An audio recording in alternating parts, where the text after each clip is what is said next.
ಮೇಲೆ ಹಾಕ್ಬಿಡು, ವಿರಾಟ್ ಕೊಹ್ಲಿ ಮೇಲೆ ಬೆಟ್ ಹಾಕು, ಪಕ್ಕಾ ಚಕ್ಕ ಹೊಡಿತಾರೆ. ನೆಕ್ಸ್ಟ್ ಬಾಲ್ ಬರುತ್ತೋ.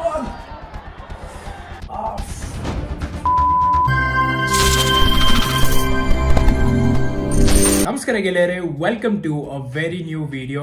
2 ಸೆಕೆಂಡ್ ಮುಂಚೆ ನೀವೇನ್ ನೋಡಿದ್ರಿ, ಅದಕ್ಕೆ ನಾವು ಸಿಂಪಲ್ ಭಾಷೆದಲ್ಲಿ ಬೆಟ್ಟಿಂಗ್ ಅಂತ ಕರಿತೀವಿ. ನೋಡಿ, ಇವಾಗ ಸ್ಟಾಕ್ ಮಾರ್ಕೆಟ್ ಬೆಟ್ಟಿಂಗ್, ಅದನ್ನು ಸಟ್ಟ ಬಜಾರ್ ತರ.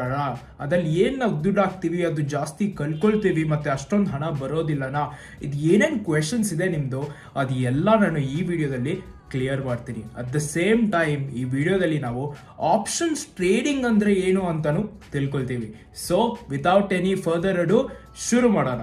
ಇವಾಗ ಸ್ಟಾಕ್ ಮಾರ್ಕೆಟ್ ಬೆಟ್ಟಿಂಗ್ ಇಲ್ಲ ಆಕ್ಚುಯಲ್ ಬಿಸ್ನೆಸ್ ಅಂತ ಅರ್ಥ ಮಾಡ್ಕೊಳ್ಳೋಕೆ ಸ್ಟಾಕ್ ಮಾರ್ಕೆಟ್ ಅಲ್ಲಿ ಇರೋ ಸೆಗ್ಮೆಂಟ್ಸ್ ಏನು ಅಂತ ನೋಡ್ಬೇಕಾಗುತ್ತೆ ನಾವು. ನೋಡಿ, ತುಂಬಾ ಡಿಫ್ರೆಂಟ್ ಟೈಪ್ಸ್ ಆಫ್ ಸೆಗ್ಮೆಂಟ್ಸ್ ಇರುತ್ತೆ ಮಾರ್ಕೆಟ್ ಅಲ್ಲಿ. ಡಿಸ್ಕಸ್ ಮಾಡೋಣ ಅಂದ್ರೆ ಫಸ್ಟ್ ಸೆಗ್ಮೆಂಟ್ ಬಂದ್ಬಿಟ್ಟು ನಮ್ದು ಈಕ್ವಿಟಿ ಸೆಗ್ಮೆಂಟ್ ಅಂತ.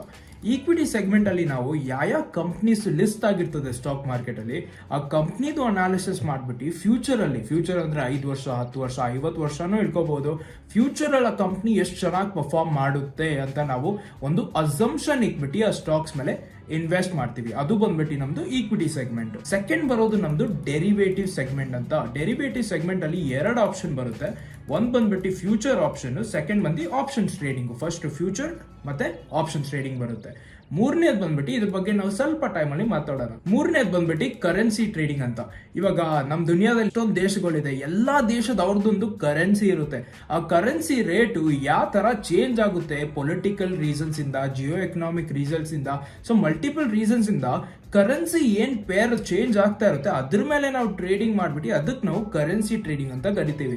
ಇವಾಗ ಇಂಡಿಯಾದ US ಒಂದು ಪೇರ್ ಇರುತ್ತೆ, ಅವ್ರ ಕರೆನ್ಸಿ ನೋಡಿದ್ರೆ. ಇವಾಗ ಇಂಡಿಯಾ ಜಪಾನ್ ಪೇರ್ ಇರುತ್ತೆ, ಇಂಡಿಯಾ ಸಿಂಗಾಪುರ್ ಪೇರ್ ಇರುತ್ತೆ. ಈ ತರ ಮಲ್ಟಿಪಲ್ ಪೇರ್ಸ್ ಇರುತ್ತೆ ಕರೆನ್ಸಿದು. ಅದ್ರ ಮೇಲೆ ನಾವು ಟ್ರೇಡ್ ಮಾಡಕ್ಕೆ ನಾವು ಕರೆನ್ಸಿ ಟ್ರೇಡಿಂಗ್ ಅಂತ ಕರಿತೀವಿ. ಅದಕ್ಕೆ ಇನ್ನೊಂದು ಹೆಸರು ಇದೆ, ಅದಕ್ಕೆ ನಾವು ಫೋರೆಕ್ಸ್ ಟ್ರೇಡಿಂಗ್ ಅಂತಾನು ಕರಿತೀವಿ. ನೋಡಿ, ಫೋರೆಕ್ಸ್ ಟ್ರೇಡಿಂಗ್ ಮತ್ತೆ ಕರೆನ್ಸಿ ಟ್ರೇಡಿಂಗ್ ಅಲ್ಲಿ ಅಷ್ಟೊಂದೇನು ಡಿಫ್ರೆನ್ಸ್ ಇಲ್ಲ, ಎರಡು ಒಂದೇ.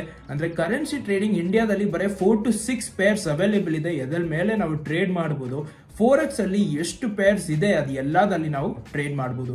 ಇಂಡಿಯಾದಲ್ಲಿ ಫೋರೆಕ್ಸ್ ಇನ್ನು ಲೀಗಲ್ ಇಲ್ಲ, ಸೊ ನಾವು ಬರೀ ಇಂಡಿಯಾದಲ್ಲಿ ಯಾವ್ದು 4 ಇಲ್ಲ 6 ಪೇರ್ ಅಲೌಡ್ ಇದೆ ಅದು ಮಾತ್ರ ನಾವು ಟ್ರೇಡ್ ಮಾಡಬಹುದು. ಯಾವ್ದಾದ್ರು ಬ್ರೋಕರ್ ಪ್ರಕಾರ ನಾವು ಟ್ರೇಡ್ ಮಾಡಬಹುದು. ಫೋರ್ತ್ ಬಂದ್ಬಿಟ್ಟು ಕಮಾಡಿಟಿ ಟ್ರೇಡಿಂಗ್ ಅಂತ. ಇವಾಗ ನಾನು ನಮ್ಮ ಅಜ್ಜಿ ಹತ್ರ ಹೋಗ್ಬಿಟ್ಟು, ಅಜ್ಜಿ ನಿನಗೆ ನಾನು 1 ಲಕ್ಷ ಕೊಟ್ರೆ ನೀನ್ ಏನ್ ಮಾಡ್ತೀಯ ಅಂತ ಕೇಳಿದ್ರೆ ಅವ್ರು ಒಂದೇ ಮಾತು ಹೇಳೋದು, ಒಂದು ಪ್ರಾಪರ್ಟಿ ಎತ್ಕೊಳ್ಳಕ್ಕೆ ಒಂದು ಇನ್ವೆಸ್ಟ್ಮೆಂಟ್ ಮಾಡ್ತೀನಿ, ಇಲ್ಲಾರೆ ಒಂದು ಗೋಲ್ಡ್ ತಂದು ಮನೇಲಿ ಇಕ್ತೀನಿ, ಯಾವಾಗಾದ್ರೂ ಲೈಫಲ್ಲಿ ತೊಂದರೆ ಆದ್ರೆ ಆ ಗೋಲ್ಡ್ ನಮಗೆ ಹೆಲ್ಪ್ ಮಾಡಬಹುದು ಅಂತ ನಮ್ಮ ಅಜ್ಜಿ ಹೇಳ್ತಾರೆ.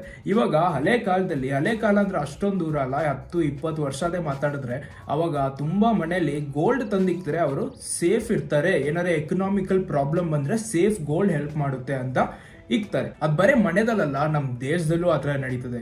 ಇಂಡಿಯಾದಲ್ಲಿ ಗೋಲ್ಡ್ ರಿಸರ್ವ್ ಇಲ್ಲರೆ ಎಲ್ಲಾ ದೇಶದಲ್ಲಿ ಒಂದು ಗೋಲ್ಡ್ ರಿಸರ್ವ್ ಅಂತ ಇರುತ್ತೆ. ಕಂಟ್ರಿದಲ್ಲಿ ಏನಾದ್ರೆ ಪ್ರಾಬ್ಲಮ್ ಆದಾಗ ಅವಾಗ ಗವರ್ಮೆಂಟ್ ಆ ಗೋಲ್ಡ್ ರಿಸರ್ವ್ ನ ಯೂಸ್ ಮಾಡ್ಕೋತಾರೆ. ಇವಾಗ ನಾನು ಹೋಗ್ಬಿಟ್ಟು ಫಿಸಿಕಲ್ ಗೋಲ್ಡ್ ಬೈ ಮಾಡೋ ಬದಲು ಕಮಾಡಿಟಿ ಟ್ರೇಡಿಂಗ್ ಅಲ್ಲಿ ಗೋಲ್ಡ್ ನ ನಾನು ಟ್ರೇಡ್ ಮಾಡಬಹುದು. ಗೋಲ್ಡ್ ನ ನಾನು ಬೈ ಮಾಡಿ ಹೋಲ್ಡ್ ಮಾಡಿ ಸೆಲ್ಲು ಮಾಡಬಹುದು. ಅದನ್ನ ನಾವು ಟ್ರೇಡ್ ಮಾಡುವಾಗ ಆ ಟ್ರೇಡಿಂಗ್ ನ ನಾವು ಕಮಾಡಿಟಿ ಟ್ರೇಡಿಂಗ್ ಅಂತ ಕರಿತೀವಿ. ಫಿಫ್ತ್ ಬಂದ್ಬಿಟ್ಟು ನಾವೆಲ್ಲರೂ ಕೇಳಿರ್ತೀವಿ, ತುಂಬಾ ಅಡ್ವರ್ಟೈಸ್ಮೆಂಟ್ಸ್ ನಡೀತಾ ಇರುತ್ತೆ, ಮ್ಯೂಚುವಲ್ ಫಂಡ್ಸ್ ಅಂತ. ಮ್ಯೂಚುವಲ್ ಫಂಡ್ಸ್ ಒಂದು ಟ್ರೇಡಿಂಗ್ ಮೆಥಡ್ ಅಲ್ಲ, ಬಟ್ ಯಾರಾದ್ರೂ ಅದನ್ನ ಮಾಡಬಹುದು.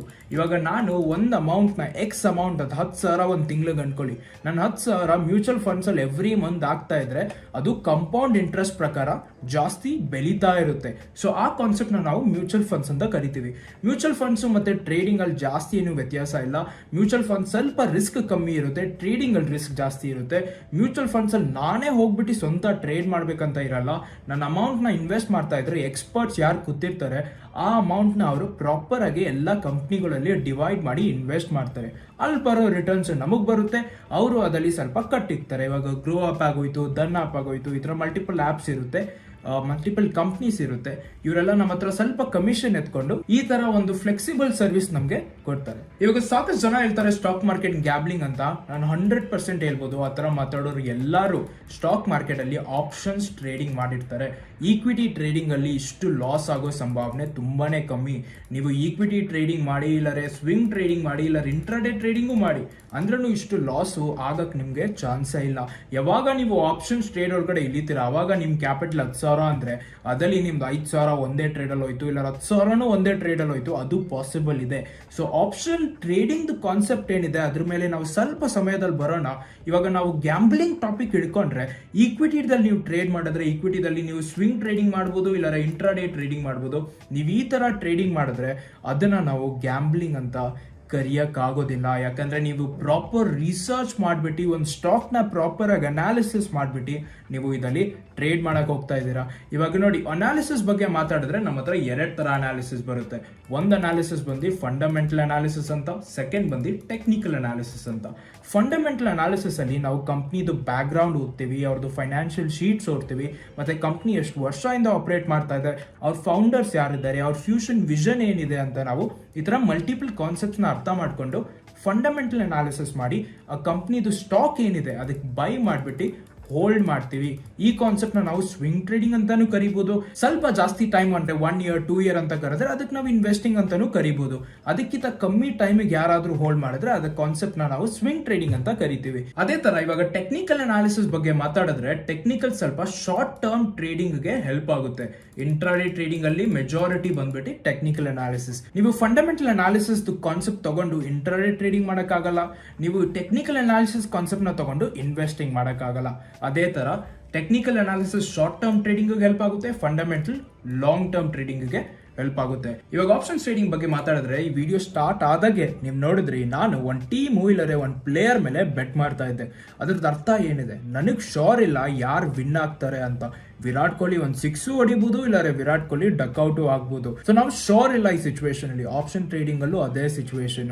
ಪ್ರೈಸ್ ಮೇಲ್ಗಡೆ ಹೋಗುತ್ತಾ, ಪ್ರೈಸ್ ಕೆಳಗಡೆ ಬೀಳುತ್ತಾ ಅಂತ ಅಷ್ಟೊಂದು ನಾವು ಶೋರ್ ಇರಕ್ಕಾಗಲ್ಲ.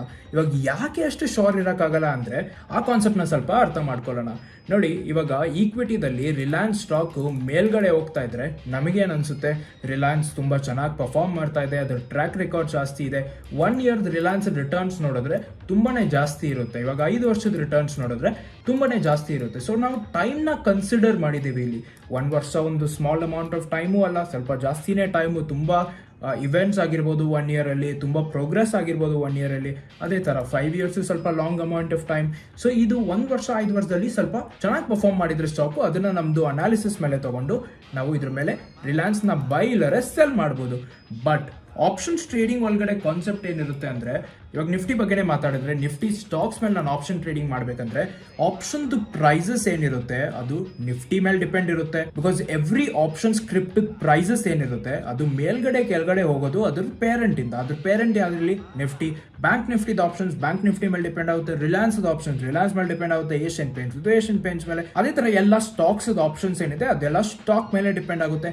ಇವಾಗ ನಿಫ್ಟಿದಲ್ಲಿ ಇವಾಗ 5 ನಿಮಿಷದಲ್ಲಿ ಏನಾಗಿದೆ ಅಂತ ನಾನು ಫೈಂಡ್ ಔಟ್ ಮಾಡಬೇಕಾಗುತ್ತೆ ಆಪ್ಷನ್ಸ್ ಟ್ರೇಡಿಂಗ್ ಮಾಡೋಕ್ಕೆ. ಫಸ್ಟ್ ಪಾಯಿಂಟ್, ಟೈಮ್ ಕಮ್ಮಿ.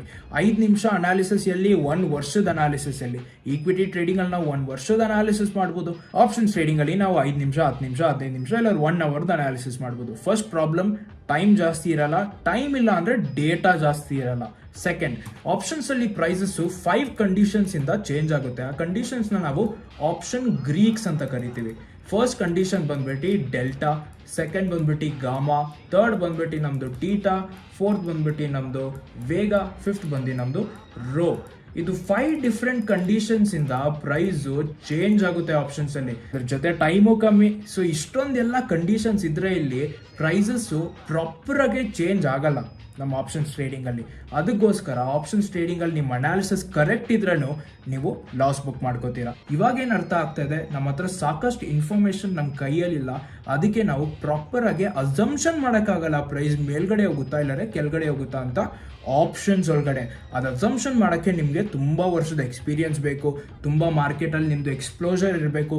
ನಿಮ್ಮದು ಇಂಟ್ರಾಡೇ ಟ್ರೇಡಿಂಗು ಇಲ್ಲರೆ ನಿಮ್ಮದು ಸ್ವಿಂಗ್ ಟ್ರೇಡಿಂಗಲ್ಲಿ ನೀವು ಫಸ್ಟ್ ಹಣ ಮಾಡಬೇಕು, ಅವಾಗ ನೀವು ಆಪ್ಷನ್ಸಲ್ಲಿ ಇಳಿಬೇಕು. ಸೊ ಈ ಥರ ನಿಮಗೆ ತುಂಬ ಎಕ್ಸ್ಪೀರಿಯನ್ಸ್ ಇದ್ದರೆ ಮಾತ್ರ ನೀವು ಆಪ್ಷನ್ಸ್ ಟ್ರೇಡಿಂಗ್ ಮಾಡೋಕ್ಕಾಗುತ್ತೆ. ಸೊ ಈ ಎಲ್ಲ ಕಾರಣಗಳಿಂದ ತುಂಬ ಜನ ಆಪ್ಷನ್ಸ್ ಟ್ರೇಡಿಂಗ್ ಅಲ್ಲಿ ಆಪ್ಷನ್ಸ್ ಟ್ರೇಡ್ ಮಾಡ್ಬಿಟ್ಟು ಸ್ಟಾಕ್ ಮಾರ್ಕೆಟ್ ನಾನೇ ಗ್ಯಾಂಬಲಿಂಗ್ ಅಂತ ಕರೀತಾರೆ. ದಯವಿಟ್ಟು ಇಂಥ ಬಾಸ್ಕೆಟ್ ಅಲ್ಲಿ ನೀವು ಬೀಳಕ್ಕೆ ಹೋಗ್ಬೇಡಿ. ಈಕ್ವಿಟಿ ಟ್ರೇಡಿಂಗ್ ಮಾಡಿ ಸ್ಟಾರ್ಟಿಂಗ್ ಅಲ್ಲಿ ಫಸ್ಟ್ ಎಕ್ಸ್ಪ್ಲೋಜರ್ ತಗೊಳ್ಳಿ, ಮಾರ್ಕೆಟ್ ಹೇಗಿದೆ ಅಂತ. ಸ್ವಲ್ಪ ಈಕ್ವಿಟಿ ಟ್ರೇಡಿಂಗ್ ಅಲ್ಲಿ ಹಣ ಮಾಡಿ, ಕ್ಯಾಪಿಟಲ್ ಸ್ವಲ್ಪ ಜಾಸ್ತಿ ಬೇಕಾಗುತ್ತೆ, ಒಪ್ತೀನಿ. ಕಮ್ಮಿ ಕ್ಯಾಪಿಟಲ್ ಅಲ್ಲೇ ಸ್ಟಾರ್ಟ್ ಮಾಡಿ, ಕಮ್ಮಿ ಪ್ರಾಫಿಟೇ ತಗೊಳ್ಳಿ, ಲಾಸ್ ಆದ್ರೂ ಕಮ್ಮಿನೇ ಲಾಸ್ ಆಗಲಿ. ಅದೆಲ್ಲ ಎಕ್ಸ್ಪೀರಿಯನ್ಸ್ ಆದಮೇಲೆ ಅವಾಗ ನೀವು ಆಪ್ಷನ್ಸ್ ಟ್ರೇಡಿಂಗ್ ಒಳಗಡೆ ಎಂಟರ್ ಆಗಿಬಿಟ್ಟು ನಿಮ್ಮದು ಕರಿಯರ್ ಸ್ಟಾರ್ಟ್ ಮಾಡ್ಬೋದು. ಸೊ ನಾನು ಇವತ್ತೇನೇನು ಇನ್ಫಾರ್ಮೇಷನ್ ಕೊಟ್ಟಿದ್ದೀನಿ ಈ ವಿಡಿಯೋದಲ್ಲಿ, ನನ್ಗೆ ಅರ್ಥ ಆಗಿರೋದು ಇನ್ಫಾರ್ಮೇಷನ್ ಕೊಟ್ಟಿದ್ದೀನಿ. ನನ್ನ ಪ್ರಕಾರ ಯಾವ ಫ್ಯಾಕ್ಟ್ಸ್ ಇದೆ, ಜನರು ಯಾಕೆ ಟ್ರೇಡಿಂಗ್ನ ಗ್ಯಾಂಬ್ಲಿಂಗ್ ಅಂತ ಕರೀತಾರೆ, ನಾನು ಇದರಲ್ಲಿ ಎಕ್ಸ್ಪ್ಲೇನ್ ಮಾಡಿದ್ದೀನಿ. ಈ ವಿಡಿಯೋ ಇಷ್ಟ ಆದರೆ ಒಂದು ಲೈಕ್ ಕೊಟ್ಬಿಡಿ, ಪೇಜ್ನ ಫಾಲೋ ಮಾಡಿಬಿಡಿ, ಇಲ್ಲಾಂದರೆ ಸಬ್ಸ್ಕ್ರೈಬ್ ಮಾಡಿಬಿಡಿ. ಇದೇ ಥರ ವಿಡಿಯೋಸ್ ನಾನು ಹಾಕ್ತಾ ಇರ್ತೀನಿ. ಜೈ ಕರ್ನಾಟಕ.